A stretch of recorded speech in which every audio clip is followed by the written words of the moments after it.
Welcome to the More Than Fitness podcast. All right.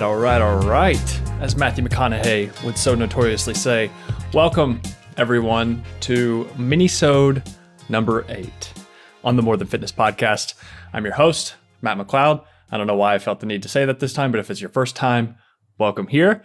And I'm excited about today's episode.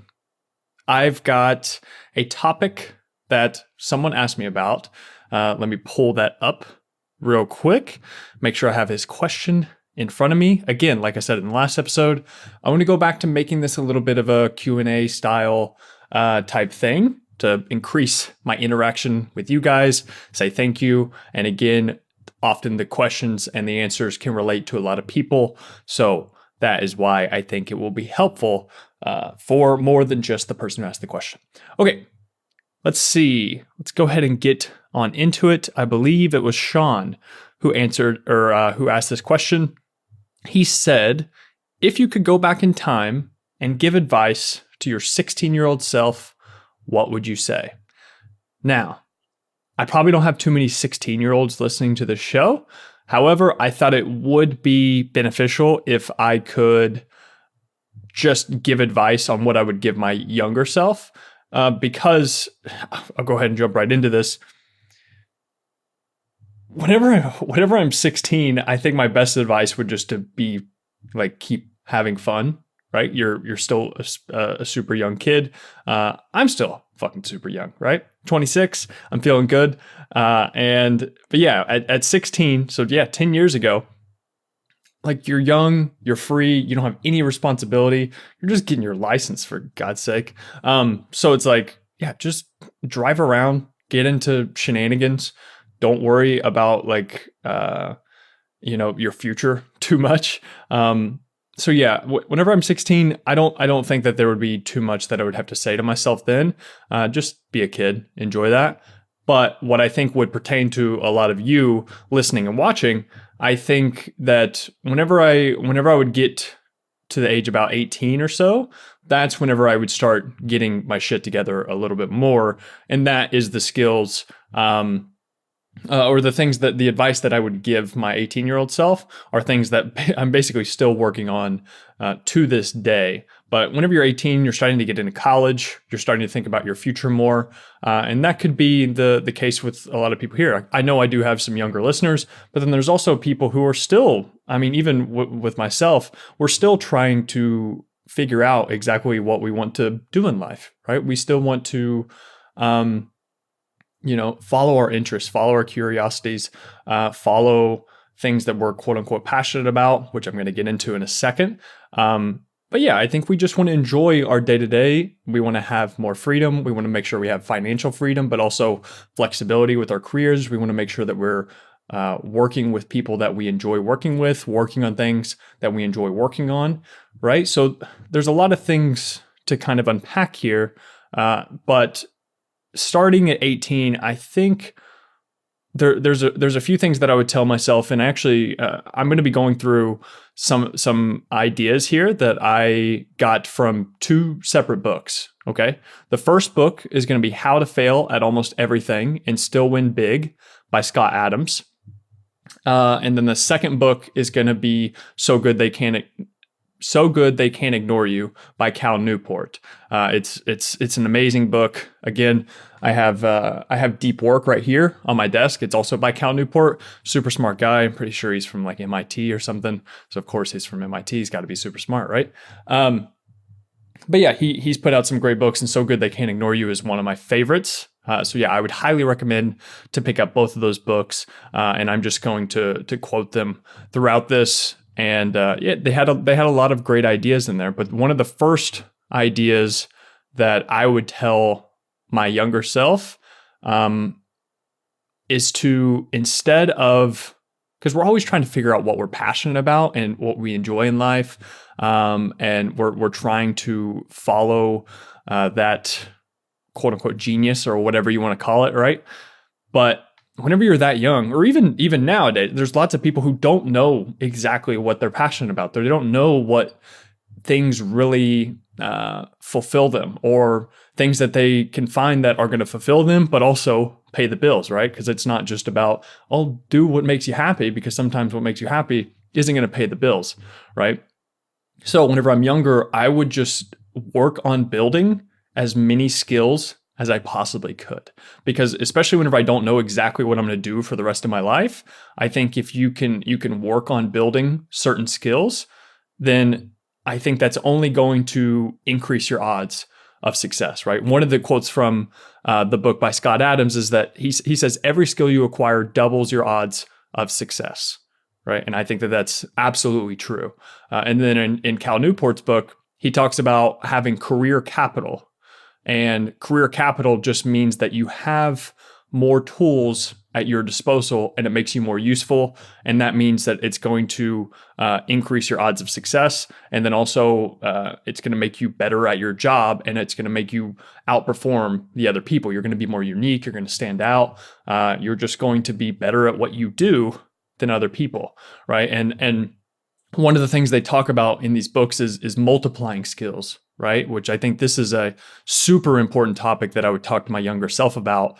And I think I kind of did this a little bit naturally, but I would go all in on these. And multiplying skills are so to increase your odds of success, systematically becoming good but not amazing at the types of skills that work well together are highly useful for just about any job. So multiplying skills would include like public speaking, psychology, business writing, accounting, graphic design, just the basics of graphic design, conversation, overcoming shyness, a second language. He even has golf down on here, which I think that's super interesting actually, because if there's some type of CEO trip or something and you've been invited, but you've never played golf before, and they're say really good at golf, you're only going to slow them down, or they're not going to invite you whatsoever. So I think golf is a very, if you're deep in the business world, I think that could be that. I mean, that's a very, very practical answer there.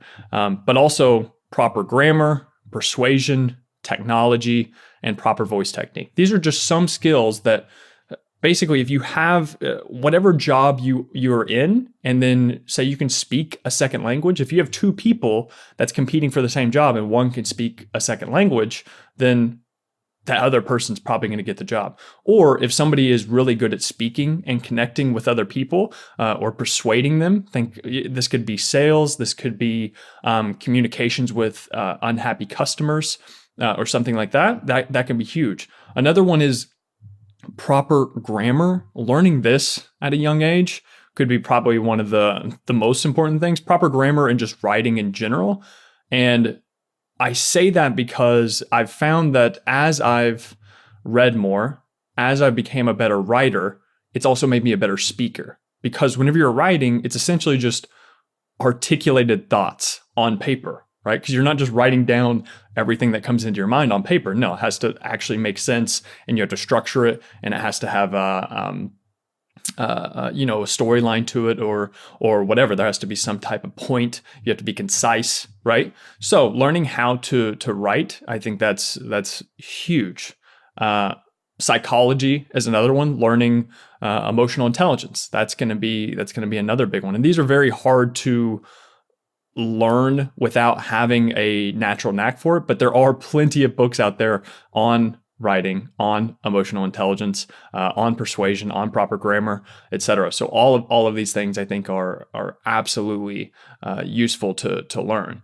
And to switch gears into the passion argument, right? Because whenever I was 16 or 18, I still didn't know 100% what I was passionate about, and I got into lifting and fitness.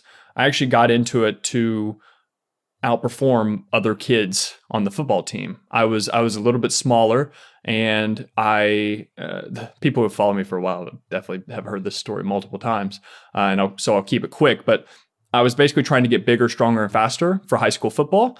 And so what I decided to do was I started lifting weights, and then I started lifting weights after practice. And so I went into the YMCA, the local YMCA, and then one of our older athletes, he was one of our best running backs on the team at that time, saw me in there. And then while I was sitting there doing preacher curls, he came up to me and was like, "Hey, dude, you're doing it all wrong. You're doing this lifting thing all wrong."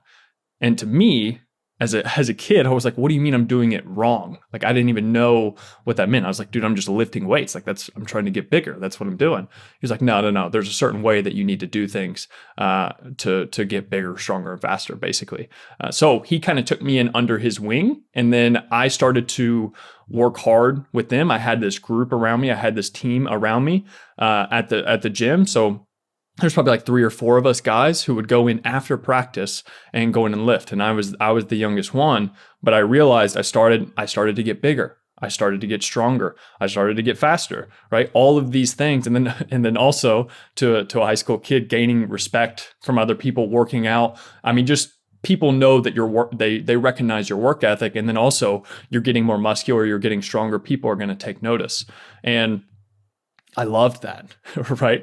I fell in love with, I found something that I could visually and objectively progress on. And that progression just drove me like crazy. And that's essentially something that you can build up. And a quote in this book that he talks about is, in the Scott Adams book, is he says, "Success caused passion more than passion caused success." And that's a big thing they talk about, or that Newport talks about in So Good They Can't Ignore You as well. He's like, just forget about passion. He was like, build skills instead, because what's going to happen is your passion's going to start chasing you, right? Instead of you chasing after your passion, because you might never even quote unquote capture that passion or find that passion if you're constantly searching for it, right? But instead, what happened to me with football and with lifting, I started to get really good at lifting. And I knew that, okay, if I want to get better, I know that getting better at Jesus Christ. I knew that getting better at lifting would make me bigger, stronger, and faster, and also gain the respect of my peers and make me look better, right? I knew that if I could do that more efficiently and better than everyone else, then my results would tenfold, right? So what I decided to do was, I knew, okay, I need to learn more about this. I need to learn more about training and nutrition and supplements. And that was kind of my gateway drug into learning about this stuff all the time. I became obsessive because this was something that I was starting to identify with. It was a skill that I was becoming more knowledgeable about. People started asking me questions, and I enjoyed that. I enjoyed knowing certain things about, I mean, looking back on it, I barely knew shit, but I was on my way. And that progression, mentally and physically, like, it's just, whenever it hits you, like, it kept driving me and kept driving me and kept driving me.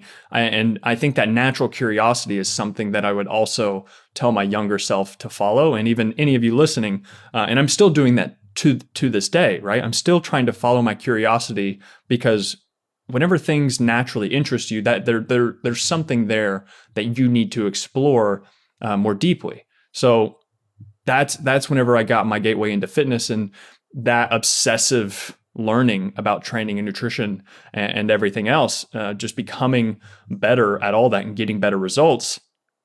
I started out there, and then that built up over time, and then it's still going to this day. I'm still trying to learn more about training and nutrition to this day. But that's whenever I started to develop this passion, quote unquote, for fitness. But it was because I had already built the skills and become good at this skill of fitness, right? And of learning how to change your body and learning how to eat properly, and the supplements that go along with it. So these were all they came first before my real passion had developed, right? So success caused passion more than passion caused success. Another thing that I think this is the let me see real quick. This might be this is the last thing that I'm going to touch on. The last thing is, and this is in the Scott Adams book, he says, when tackling any new and complicated problem, one step you will always do first. Ask a smart friend how he or she tackled the same problem. Getting past your ego whenever you're trying to learn something new is absolutely one of the most important things that I'm still trying to do to this day, but it's also something that I could attribute to a lot of my success in younger years because I reached out to anybody and everybody. If I thought they were smarter than me, I asked them questions over and over and over again. And that just seemed smart to me. And I would recommend to my younger self to do it even more, and not just things in fitness and nutrition. I would talk about money, or about family, or about insurance, like whatever it is that I'm currently thinking about, or relationships, or speaking, or whatever. Like I would ask way more questions, send emails, especially nowadays with social media. You can ask anybody anything at any time, right? You might not always get an answer, but you have that at bat to ask them questions. So yeah, I think to my younger self, I would definitely say if there's something that I was trying to do, if there was a problem that I was dealing with, I would try to ask more people who's already done it first. That just makes the most sense to me. Of course, you're going to have to filter through people who you think have it figured out, but they don't necessarily have it figured out. But that's just trial and error. And whenever you're young, especially even nowadays, like at my age, I'm still taking risks, trying to figure things out, trial and error. That speed is so important as a kid, trying to fail quickly. So yeah, I think those are a few of the things that I would recommend to my younger self. So to quickly recap, work on your multiplying skills, skills that apply to no matter basically any job that you do, that is going to give you a level up on other people who are applying for the same job that you're doing, or if you're running your own business, et cetera. It's going to give you the upper hand. Another thing would be to don't worry so much about finding your passion, but instead developing skills in areas that you're interested in and that you are naturally curious about. And lastly, whenever you're tackling any new and complicated problem, ask somebody who has already been there, who's already done that before you. Send them a DM, send them an email, and I think they'd be more than happy to help you out.